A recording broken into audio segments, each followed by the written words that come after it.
Hello there. Who'da thunk it? Theresa May has asked for more time to try to do what she couldn't do before when she asked for more time.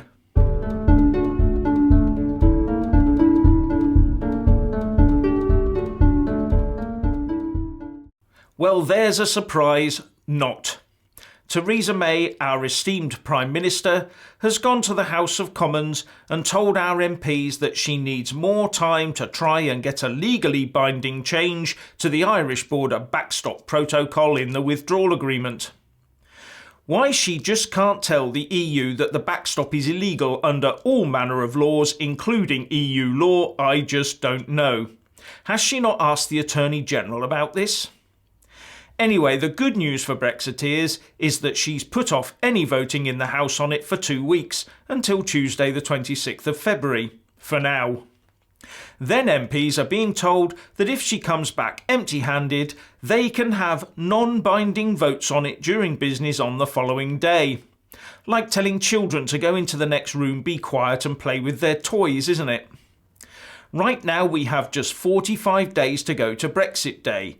By the time that the 26th of February arrives, that is down to just 31 days. And one thing that puzzles me, though, is that there is currently no talk of a vote of no confidence in the government. Surely the opposition would be discussing it to gauge the support they might get, even if they didn't trigger it right now. But maybe there just isn't enough time left.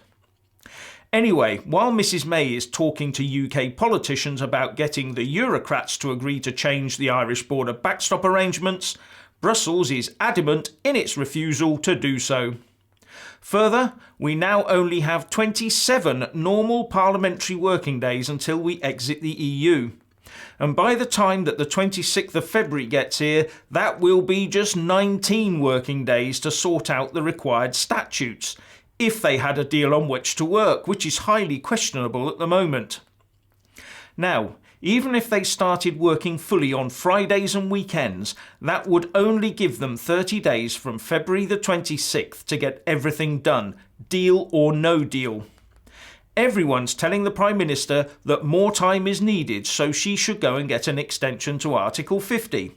But she has continually ruled that out, while saying that there is enough time to get the primary and secondary legislation through Parliament to support her deal.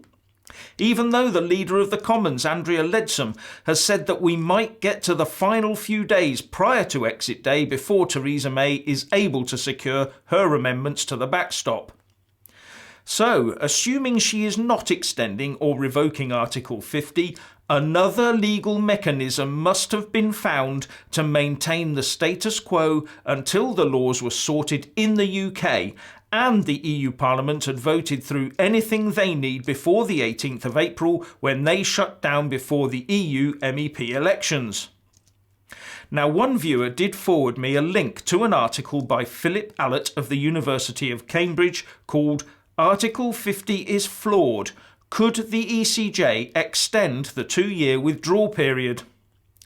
In it, he argues that due to the size of the UK economy, it would never have been feasible to think that we could leave the EU within 2 years under Article 50, and that under various provisions of the 1969 Vienna Convention on the Law of Treaties, there could be an interim period. And he writes, there could be an interim period between the conclusion of a withdrawal agreement and its entry into force. During that time, the UK would remain a member state and would be subject to EU law and would be entitled and obliged to participate in the work of the EU and the decision-making of its institutions. This could be used to extend our effective membership without using an Article 50 extension. Now, this could only apply in the case of having a deal agreed prior to Brexit Day, not to a no-deal scenario, and that is important, so hold that thought. Now, we all know that Theresa May is winding the clock down, but why is the unclear bit. So I'll give you a scenario. We know that both Theresa May and the EU are desperate to get her deal through for various reasons. So what if this standoff is just a bit of a front, What if both the UK government and the Eurocrats have already agreed to get as close to Brexit Day as they dare, then say that the only way to prevent a no deal has been found, as long as MPs sign up to the deal, backstop and all, right now, then it will be in front of the EU Parliament for agreement the next day, and then this legal mechanism will be used to smooth the way in the coming weeks and months without the bother of using an Article 50 extension. And of course the threat will be that with so few days left, the other option is no deal and no time for legislating for it.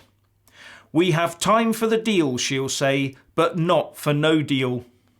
Further, this would explain the newspaper report some days ago about secret plans for what they were calling a grace period to delay Brexit without, it seems, triggering Article 50, something I talked about in an earlier video. Now, this is just me exercising my rather overactive and vivid imagination. But when you see Theresa May going to the wire with no parliamentary time left, you do have to wonder about these things.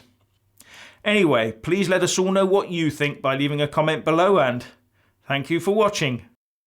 Please do like and share this video, and also subscribe to my channel.